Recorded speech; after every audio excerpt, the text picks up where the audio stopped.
যখন এখানে প্রার্থনাতে আসেন আর এখানে দেখছেন যে আরাধনা হচ্ছে, সাক্ষ্য হচ্ছে, সেই সাক্ষ্য যখন আপনি শোনেন তখন আপনার কি মনে হয়? তখন মনে হয় সবাই যখন সুস্থ হচ্ছে ডেফিনেটলি আমিও সুস্থ হব।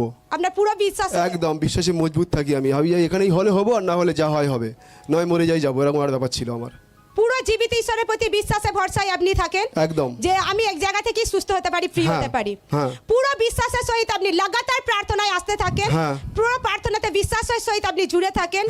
আর এইভাবে যখন আপনি আসতে থাকেন 6/3/2024 তারিখে, 6/3/2024 আপনি প্রার্থনাতে সামিল ছিলেন আর একটা লাইনে দাঁড়িয়ে সেদিন আপনি প্রার্থনাকে করছিলেন আর সেখানে ঈশ্বরের দাস যান এবং আপনার মাথায় হাত রেখে প্রার্থনাকে করেন। আসুন আমরা সেই প্রার্থনার ভিডিওকে দেখি।